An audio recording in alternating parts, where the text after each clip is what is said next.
This is Will Hicks with the OCR Report. Can I ask a kindness? We are looking for new members of the OCR Report. We want OCR to be here for the next 100 years.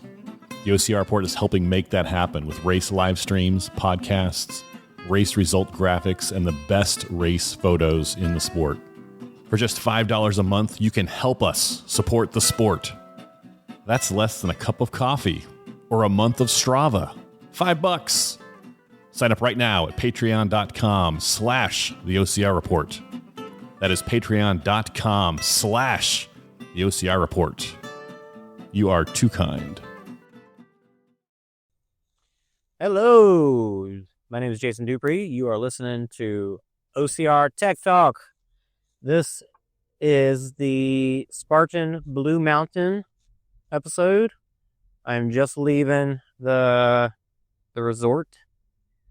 Spartan Blue Mountain, if you didn't know, is where OCR World Championships was in 2016 and 2017. 14 and 15, they were in Indiana, I believe, Ohio. In Ohio, at King's Landing, King's Revenge, King's Return. I don't know. I don't think you'll hear it. There is a weird sound that the car is making. That's like, it's only when the air conditioning is on. It's just like but you probably won't hear it because of the audio editing, the audio thing that I run this through, talking about tech stuff. So I do this podcast. I try to make it as quick as possible and to make it easy to get the audio to sound decent or sound really good. Actually, man, it sounds like studio audio, to be honest. I run it through an Adobe Audio Enhancer. I know I have access to it partly because I have a license of Photoshop, but I believe it might be a free way to use it too, or free edition. If you search it, if you do a Google search for it, you'll come across it. Adobe Audio Enhancer. It's using AI to make the audio sound better in whatever fashion that means. Some people complain when they see ridiculous looking AI videos or pictures. Well, it's funny that we used to say AI pictures, and that was a big deal, and now it's AI videos. It feels like it wasn't even a year ago when AI pictures were a thing and AI videos were still kind of a dream. Like, yes, if AI can make pictures, then if they can start making them consistent, so that way they're the same, consistent from picture to picture, then you got a video, because all you got to do is take a bunch of pictures to make a video. So, pretty neat, pretty crazy that we're already to the point that some AI videos look completely realistic, and other ones still look a little ridiculous. But as things go, the audio though, so talking about AI and all of its ridiculous uses versus all of its good uses, this one, being able to just upload a video, a piece of audio, an audio file, and get basically studio quality, like making me sound like I'm in the studio right now. And if you look on the video, if you're watching this on YouTube, then obviously I'm not. I don't have a big giant microphone with sound condensing things all around me and a puff, screen, a pop screen, pop filter, pop screen, any of that stuff. I don't have any of that stuff with me. I just got myself this little lavalier that hopefully helps somewhat. But even in the past, I've also just had nothing but the microphone from the camera, and that has made it, even then, it still sounds great. Sounds, when you upload it, after it finishes processing, there's two sliders. One is like noise removal, and then the other one is, I don't know, audio the voice itself maybe. And I think it defaults to like the audio reduction or noise reduction is down to like 10% or maybe 5 or 10%. And then the voice is up to 90. So you can go further than that. But what I've found is that when you crank both of them all the way up, you can hear some oddities. It was much, much more prevalent in their first version, but now they're currently on version 2, and it does a really good job. I don't hear near as many, if any, of those real oddity sounding things. So, got Blue Mountain to the right of us. Blue Mountain's an interesting area because while this area is not flat, it's not like going to Colorado in the mountains there and everything's just, crazy. It's relatively flat, and you got some rolling hills around here, but then you've just got this big ridge that just stretches across. I don't even know which way we're facing, to be honest. But I know when you're on the mountain, when you're on the hill, and you're looking back down towards the village area, I'm pretty sure that's whatever Great Lake it is, Lake Ontario maybe? Lake Erie? I don't know, one of those. I'm pretty sure it's one of the Great Lakes. I could be wrong about that. But it's when you're looking that way, and Blue Mountain is over that way. Blue Mountain is a pretty cool area that it's got, it's a ski resort, so it's got that ski village feel. You got this village area with tons of shops and lots of people walking through. It feels a lot like Stratton, but honestly, busier than Stratton. Stratton was pretty good, but I think it's a little further out there. Like here, you're less than 2 hours from Toronto Airport, whereas Stratton, the closest airports were smaller airports. So the big ones like Boston were like 3 hours away. So I think if this one's just got more people in the area, possibly. And one thing that Stratton didn't have that they have here is a whole slew of family-friendly activities. They've got a mountain coaster, ropes course, big things for kids to get in and jump around on, some cool putt-putt that's like not like loop-de-loop putt-putts, like more like realistic green putt-putt. And there's a golf course here too. There's all these people that are here for that stuff that are just out and about. So when you run through the village area, you've just got all these people spectating, especially yesterday. So like this morning, it was pretty quiet-ish. But yesterday, when I ran through, on the Beast, coming through there, probably about, I left at 7:45.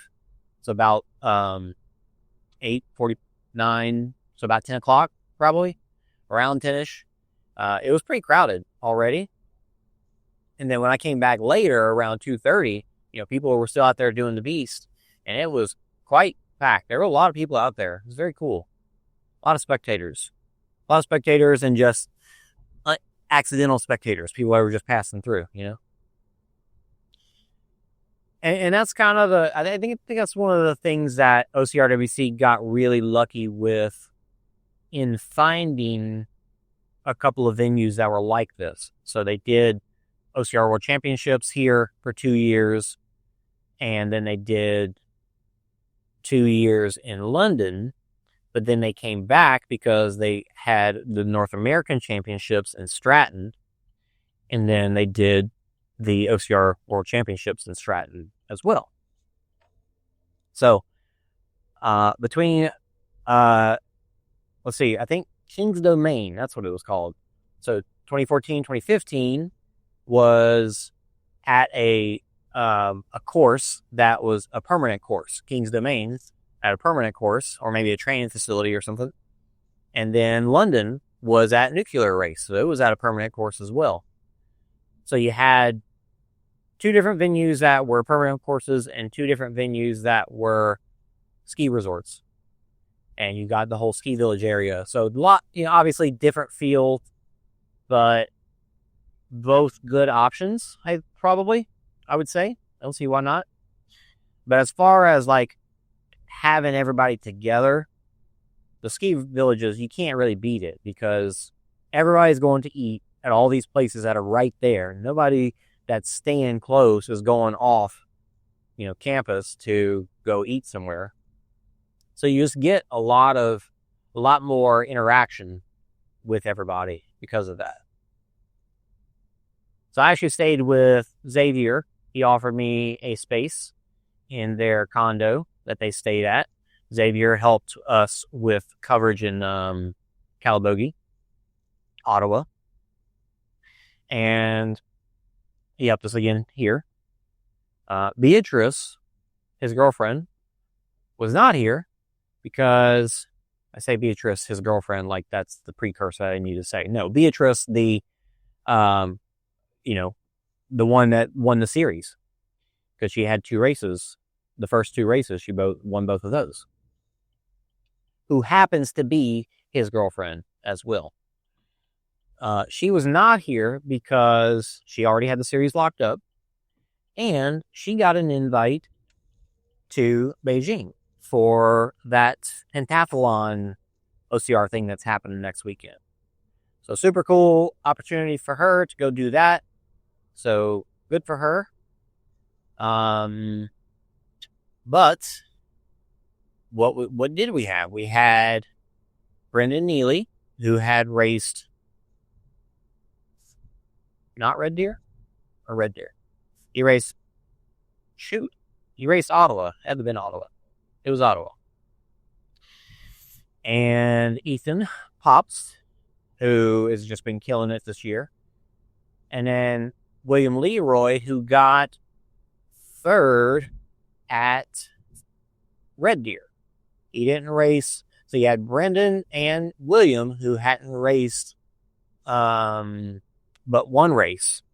And Ethan, who had raced 2 races because he's raced pretty much everything this year.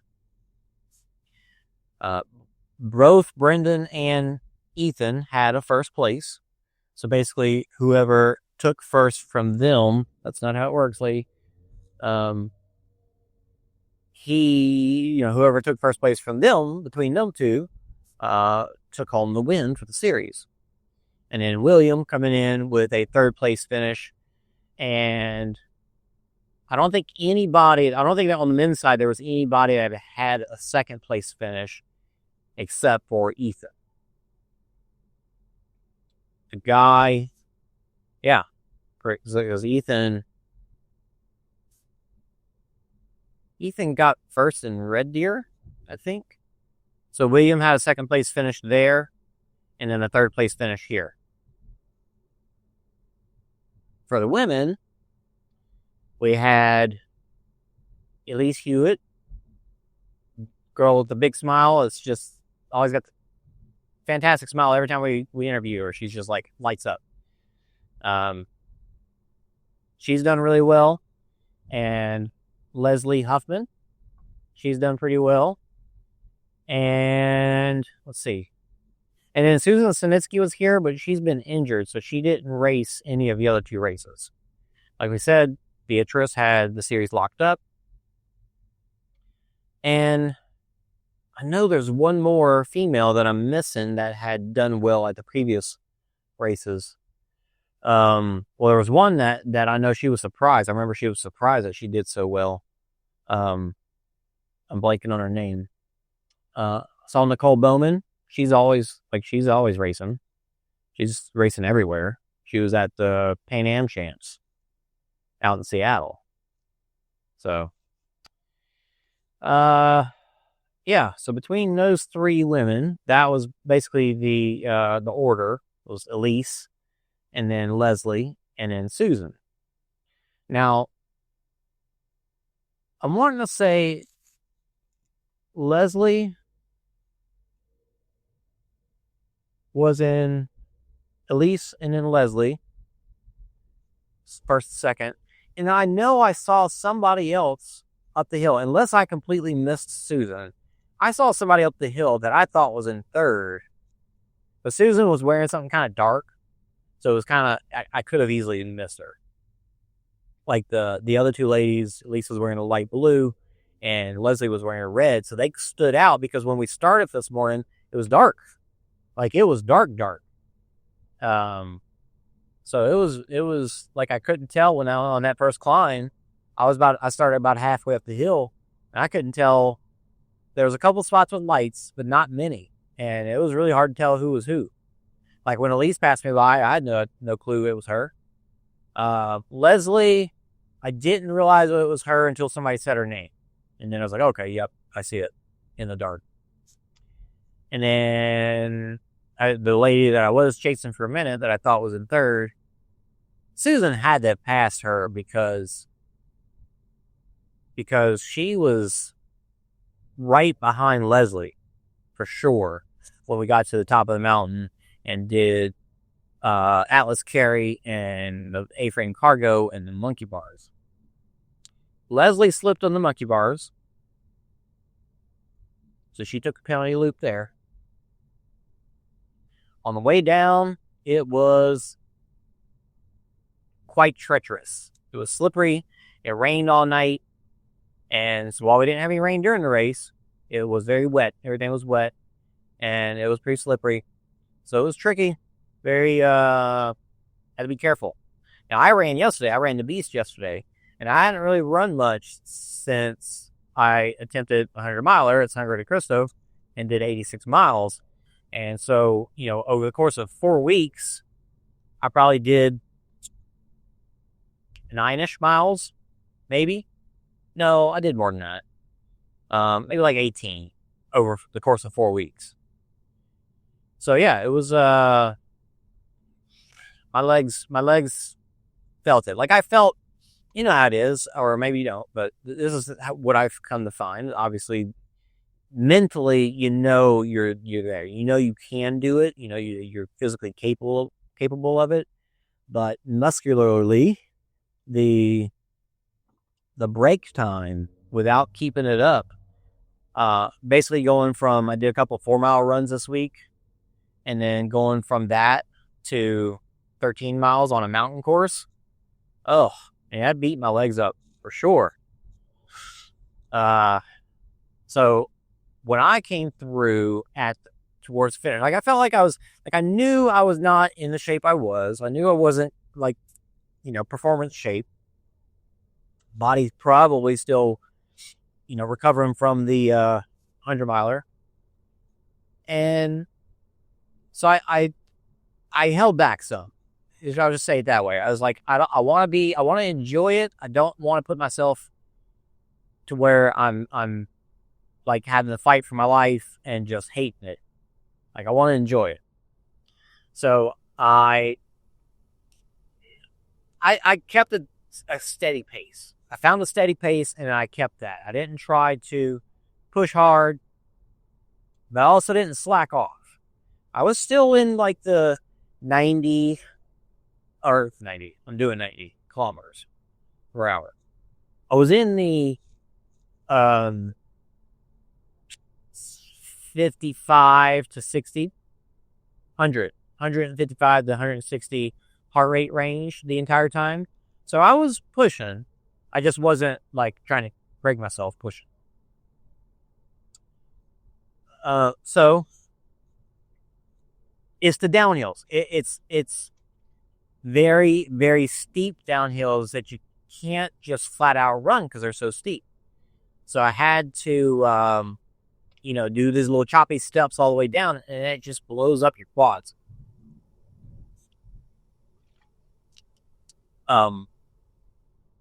Quads were blowed up for sure.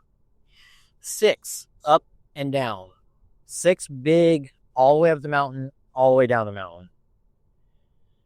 I counted that before the race, and I paid attention to it during the race. Like, I was counting as I was going up those big and down hills. Like, all right, this is number 1. Here's number 2. All right, 3. Well, we got 4 more. I got 3 more.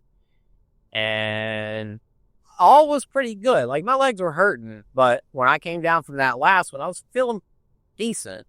But for whatever reason, when I got into the village, not the festival area, the village, it was all flat from there, but we still had a couple miles to go.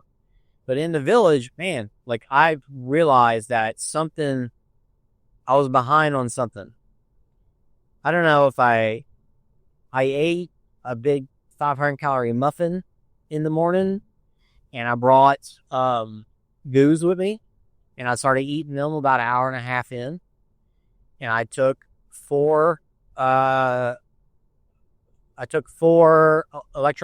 salt pills every half hour, pretty much pretty much stayed to that. So I don't know what it was. Probably, I know I've been eating poorly. My stomach felt rough. I did have a good bowel movement before, and I tested out, taking some Pepto-Bismol before.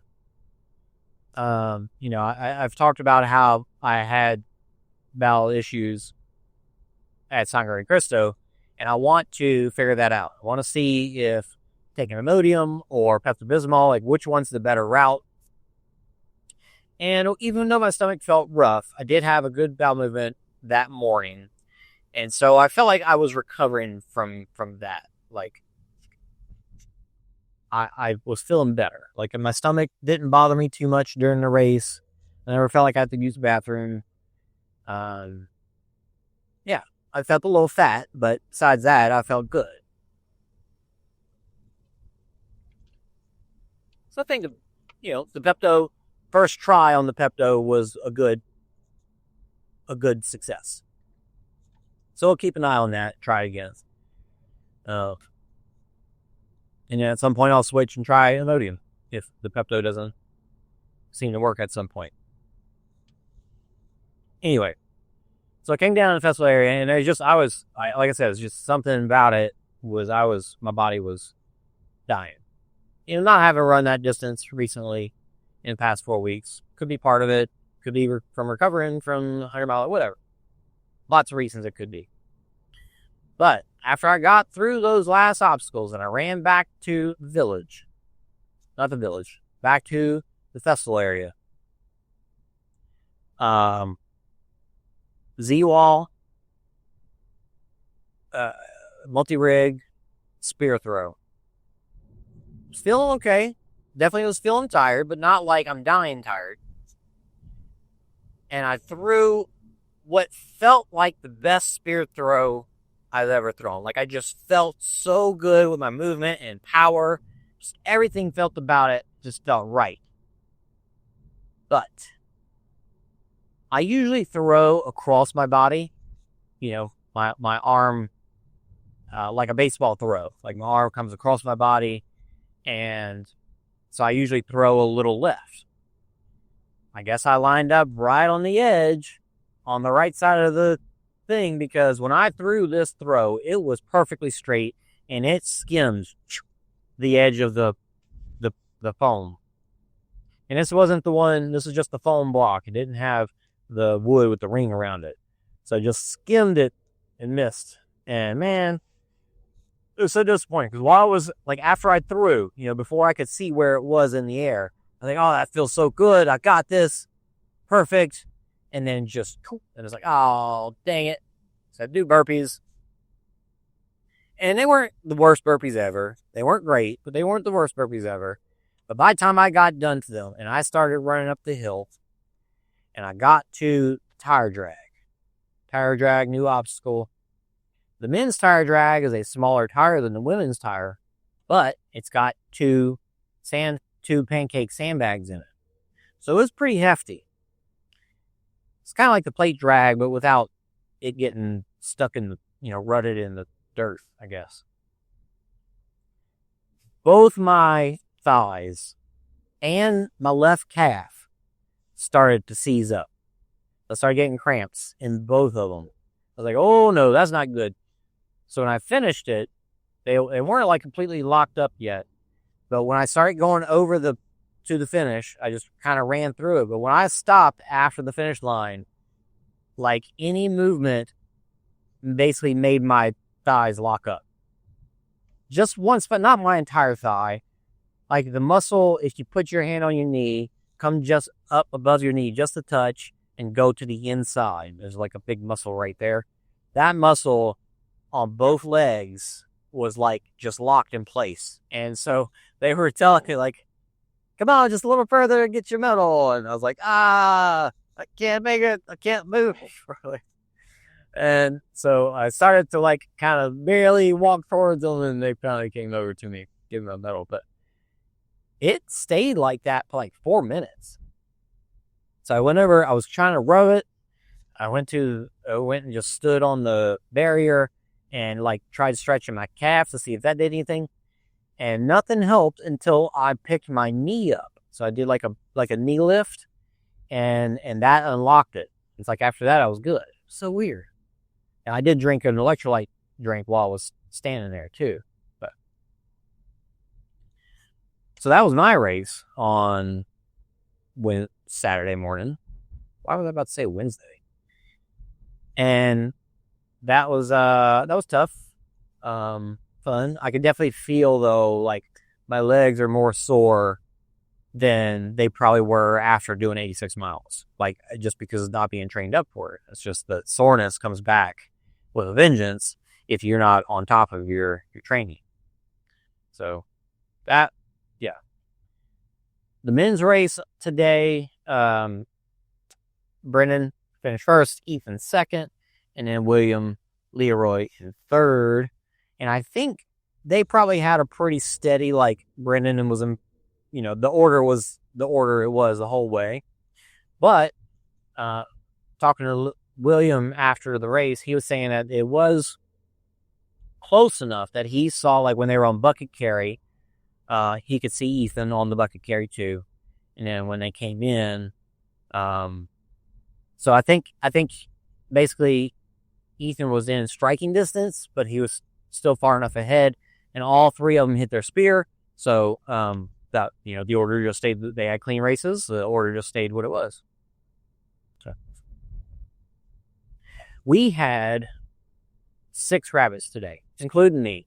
We actually had 6 without me, and had 1 no-show.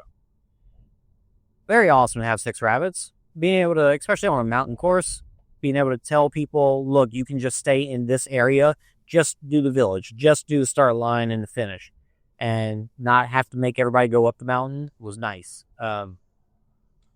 Mostly because they're not all mountain runners, so it's hard. Like I struggle keeping up with third place women when it comes to running mountains. So when it comes to running it flat anyway. So, but I do it because I need, it's just, that's no other choice. But, so having other people spaced out was really, really helpful. So very cool, very nice people. And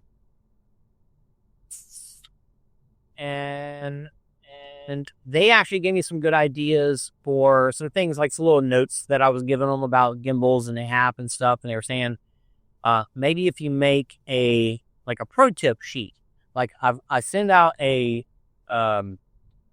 it's a email, it's a slide deck that has instructions to set up the app. And then there's some notes at the end of it about, race day and kind of different, gimbal stuff. So they were saying there's a lot in that slide deck to take in. So maybe if you make that its own separate document and send that too. But then, and this was actually, so that's kind of where, and then I started to pick up that idea too. And it was like, I could actually have that with me to recap those bullet points of the pro tips before we take off. So if there's time, we'll go over if you look at your camera, just make note, is it still recording? Turn your flashlight on if it's dark, just different little things like that, that I think would be very helpful. And I think I'll do that. I'll make a little pro tip sheet, try to put those ideas in there. So hopefully that'll help. Just little things to help get new people up to speed as fast as possible.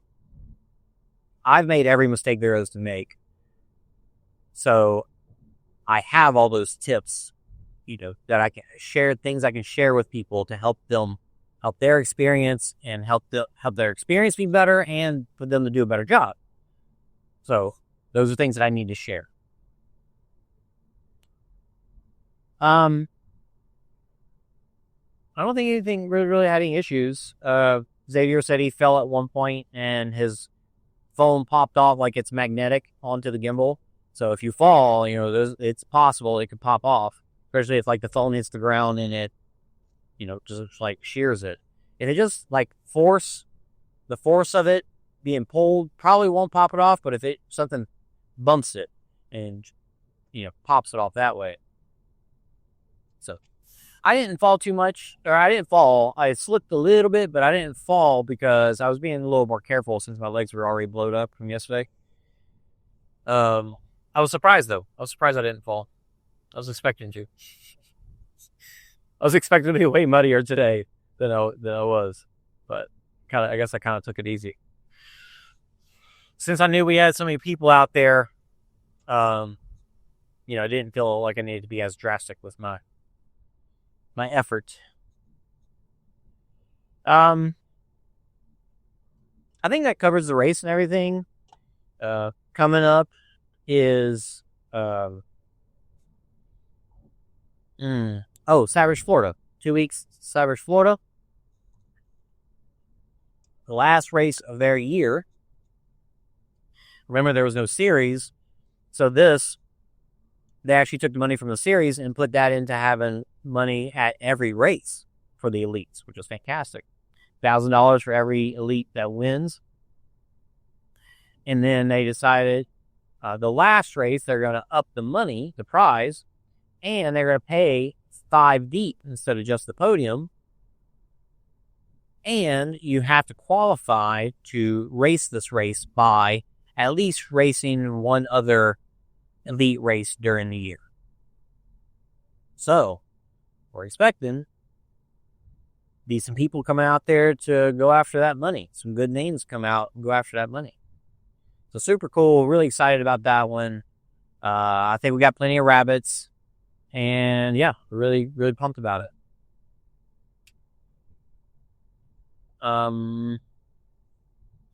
Savage Race and then Deca Worlds is the last. Now I am helping, looking like we're going to do a live stream actually. Do a live stream for Mark Jones. He is one of the guys that runs a lot of the DECA stuff, and he is doing a Guinness World Record attempt to do 100 miles in rucking. 100 miles rucking in 24 hours. And it's going to be just like in a park in Chicago, and me, Will Raymond brought me in to help him cover it. He's going to be on e-bike following Mark around, and I will be at the computer making sure that the live stream is continuing and that we are getting the shots that we need, and we might need to swap off at some point. But yeah. So that should be interesting and fun. That'll be the weekend after Savage, I believe. And then DECA Worlds, looking like we probably got a pretty good crowd. We do still need, we might have one commentator that can do most of the races, but not all of them. Luke and Xander are both, Xander's going to be off doing a marathon somewhere, and Luke is going to be helping with the judging. So he's going to actually be working for DECA for that. It would be a shame not to have either one of those guys. We've been very, very pleased to have them be available to do that commentary for us the past couple of years, because they did an awesome job. Very cool. We lost Dave to refereeing. Jack Bauer, I think, just wasn't there last year because he didn't qualify, I think, maybe. And I would love to have either one of them back as well. They both did a great job. But that'll be coming up. Last thing I wanted to share, I think, is just I want to talk about a couple of things. And I think one being burnout, and then the other one being dopamine. I pushed really hard last year and did a lot. Did way more than I should have. Maybe not, because maybe, last year was the right year for it to get me through, post-divorce. This year, I backed off some, but still had, I just had 6 weeks in a row. And I definitely feel like I got myself to a point where it was like, I was not wanting to do these events leading up to them. Like the travel, to get to them, the, late night, getting in late, waking up early kind of stuff. Excuse me. I was not wanting, like, that stuff was getting harder. And obviously we do hard things and we push through because we want to do these things. And I know every time I have one of these moments of like just wishing I was at home playing video games, I get to this, I get to the event, I do the event, and I have a great time. And I know that.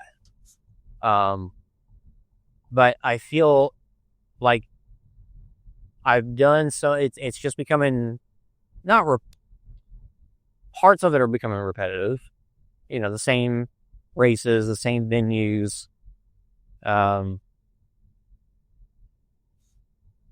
So it's just getting harder. And I don't want to get so burnt out that I don't want to do it at all. Because I know that feeling of wanting to just be home playing video games can get stronger and stronger. And I don't want it to get to a point where it takes over and I don't want to do these things that I love doing.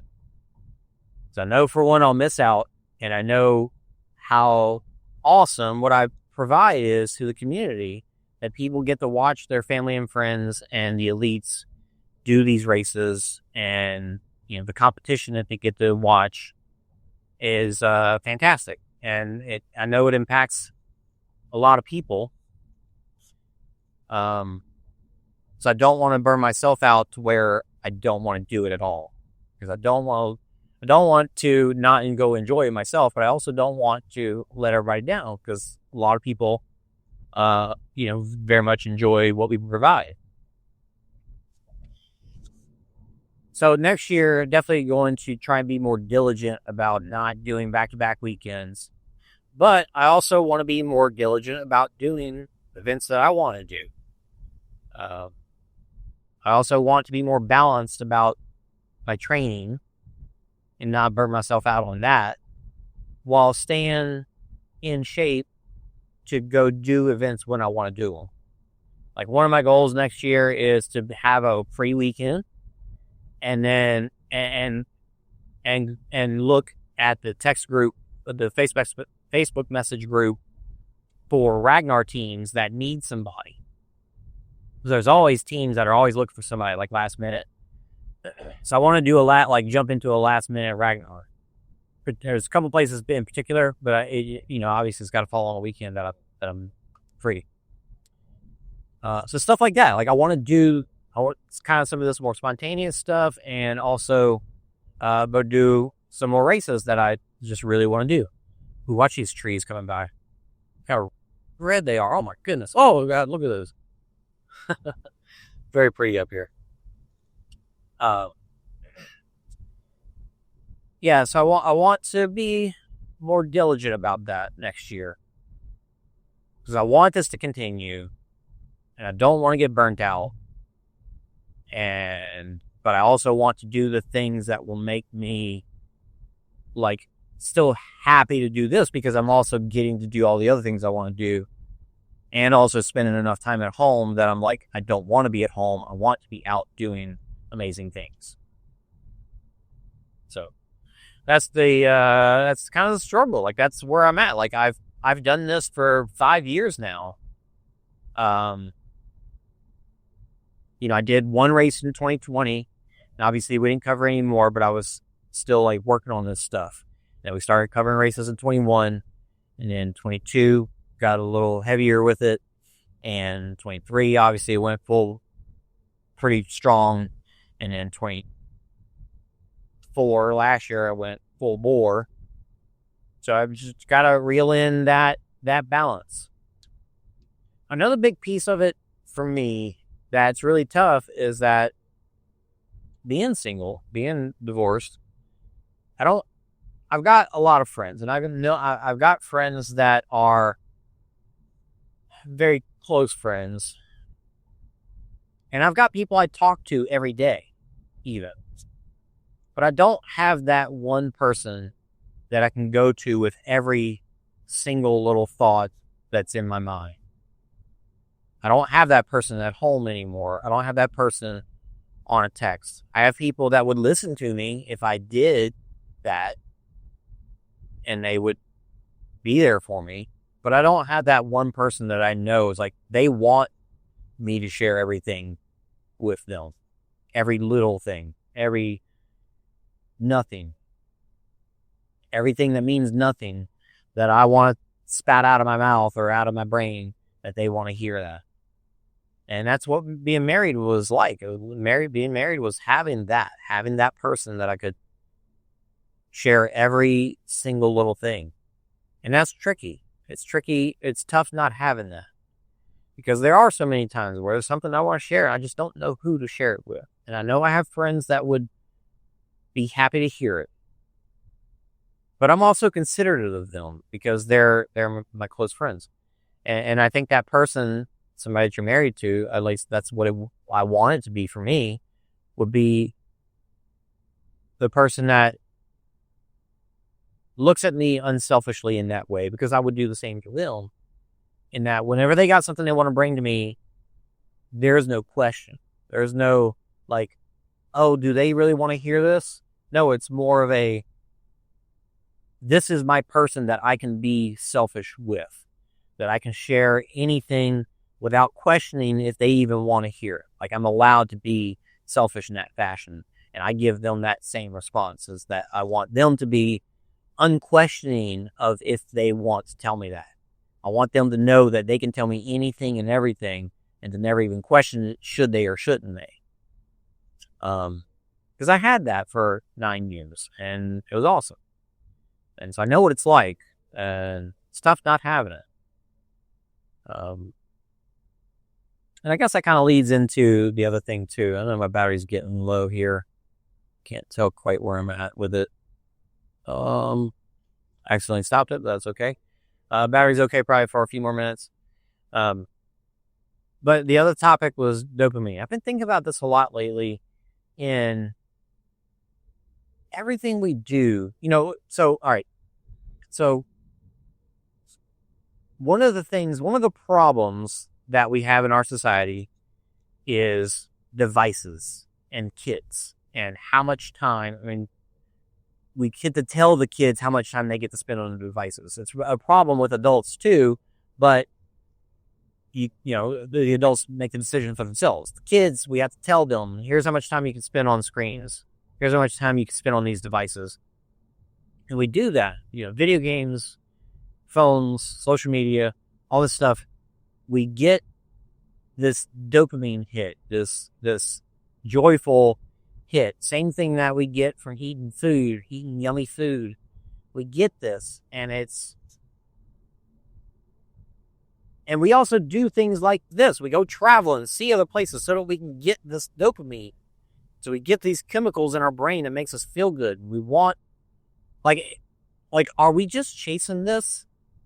Is this all life is just chasing dopamine? Obviously, I know that's not true. There's a lot of other emotions that make life amazing and special, other than just dopamine or happiness or whatever. So I don't, like, what am I doing, I guess? Is that all I'm doing? Is just chasing that feeling? I know there's more outside of that, but I worry. I guess that's not worry. I just been thinking about it. Like, is this all we're doing? Every time I want to go do something, every choice I make, is that really all it's for? Is just to get dopamine, to get a chemical signal in my brain that makes me feel good? Sometimes you make decisions that aren't for that. When it's time to wash the clothes, I'm not doing that to get dopamine. So there are things that we have to do, but it seems like everything else, like all stuff, obviously we do it for fun. Is it a bad thing? Like, I don't know, it's the way I've been thinking about it, because it's so tied to, having to tell kids, no, you can't have this all the time.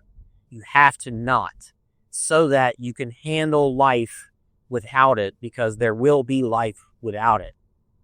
And that's actually what I always told my kids is, if you can't handle not having the thing, then you can't handle having it, because it's making you have a hard time dealing with life without it.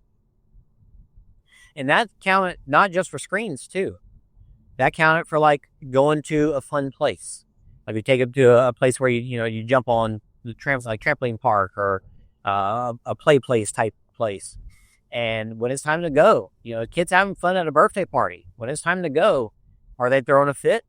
If they do, then you can't handle going to that event if you can't handle leaving. Like, we don't get to go do it because it's causing you strife, in that you can't handle the hard part of life without it. So whatever it is, it's not just screens. It's everything that we do to get good emotions, good feelings. We've got to be able to handle not having it at the same time, or else you can't handle the parts of life that you just have to do anyway. I was thinking about that on the course yesterday too, because I kept thinking about, I can't wait to be done. Like, obviously this is hard. It's a lot of hills. I can't wait to be done. But why am I not focusing on what I'm doing right now? Why is my focus on what's going to happen later? I know later it's going to feel good. I'm going to get done, and it's going to be a good thing. But why I'm hiking up this amazing mountain, looking at all these fall colors outside, it's a gorgeous day. Why am I not focusing on that right now? And obviously there comes a point in a race where things get hard and it's going to suck. And then you got to get through that too. And at that point in time, sometimes thinking about the stuff later, maybe that does help. I don't know. Maybe it is like, should you just focus on where you're at? And then that was kind of the point for myself, was like, particularly while it's still good, focus on it. Stop worrying about the end of the race. Focus on where you're currently at. Man, I'm hiking up this hill. This is gorgeous. It feels so good out here. Like, I'm so happy that I'm getting to do this. So those are thoughts that I've been having. Just wanted to share them, get them out of my brain. Hopefully they maybe they help you in some fashion. If not, no big deal. But there's always the chance. Thank you for listening. Go spend time with people you care about. Tell them you love them. Make sure they know. And don't look too far in the future. Think about where you're at now. Enjoy it. Enjoy the moment. If you want to help us out, liking and subscribing to our YouTube channels, liking our videos and our posts, all that stuff helps. Even if it's you feel like that one like or that one subscribe isn't nothing. Me saying all this stuff, if it helps one person, it's worth it. Even if that person's just me. So don't hesitate. And if you do want to help monetarily, you can join our Patreon. You can also subscribe on Instagram. And that helps with the burnout from the business side of things, because whether I can continue to do it mentally and physically myself doesn't matter if we don't have the money to continue to do it. So your money helps very much, goes right back into making sure that we have the cash to travel and buy the technology, rent the services, all the things that we need to make these productions, what they are. So thank you so much to those that do donate. If you feel like you want to give that way, the opportunities are there. So just keep that in mind. Thank you again. We'll see you in Florida for Savage. Hey, it's me again. It's been about 3 days since today's Tuesday, since, well, that was Sunday that I last recorded the last bit. And the reason I'm recording right now is because about 30 minutes after I finished recording that, as I was driving down the road, a tree fell on my car as I was driving. I was doing 80 kilometers per hour, which was the speed limit on that road. And it was kind of windy and rainy, and a tree just broke from the side of the road and fell right on my windshield. Landed right on the windshield, busted the entire windshield. Windshields are made to not just completely shatter, so it's splintered into, a bazillion pieces, but it stayed in one piece. And all of the little shards just like rained down on me. But thankfully the car itself stopped, like, the limb that hit me landed across the windshield, completely busted the windshield, dented in some of the framing on the sides, but none of that came to me. Like, when I stopped, I was perfectly safe, okay, like shards of glass on me, but, little tiny pieces of glass, but nothing major. And so as soon as it happened, I first off saw the tree falling and was like, oh no, that's coming on me. Like, there's no way around it. It's too fast. There's nothing I can do. It hit the windshield, and it was just, brace for impact. It hit, and then I knew there was oncoming traffic, so I hit the brakes and made sure to try to stay in my lane, because, like, as soon as I opened my eyes, I could see nothing at all. So I braked as hard as I could. The car did a good job of having anti-lock brakes and didn't, like, slide off the road or spin or anything like that. So I stopped straight in my lane, probably, I don't know, 30, 40 yards down the road, maybe 50 yards down the road. And there was another car that was oncoming. They saw the whole thing.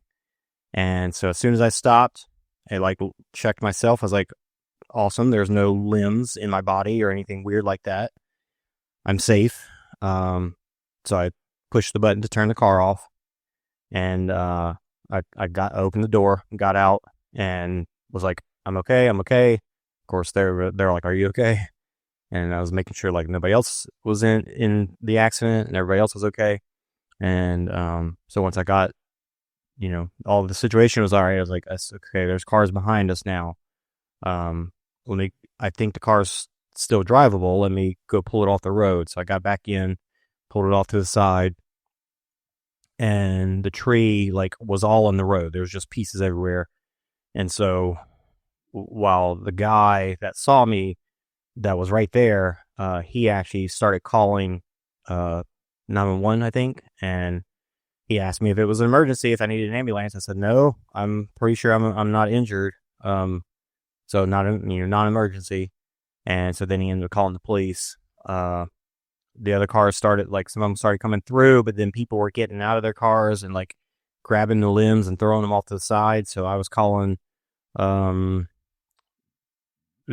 rental company and starting that process. And then another couple that actually had a trailer, and they had, like, lawn equipment. So they had a blower, and they were blowing all the stuff off the road. So it got cleaned up pretty quickly. And that guy was super nice. He ended up having to leave eventually, but he kept checking on me. He texted me like until I was on my plane going home. Like he was checking on me, just making sure I made it to my flight, which I did. I made it to my flight. And but the main thing about it, the whole reason why I wanted to record this was just to give you, if you're listening, that daily reminder that you never know if today's going to be your last day. You never know if it's your last moment. So when you have the opportunity, when you have the chance, don't forget to tell people that you love them. Tell people that you appreciate them, that they're cared for, and be there for them when they need you. Because you might not get another chance. You never know when something insane might happen. A tree might fall on you. A meteor might hit you in the head. I don't know. I was very thankful to walk away from this one unscathed, but it definitely was one of those moments where it was like this could be it.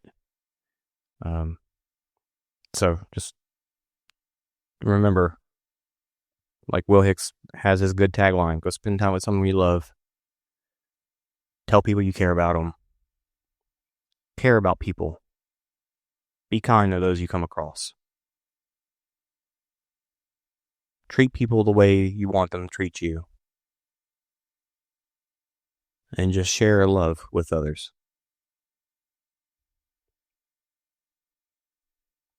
Thanks for listening, and good luck out there to you.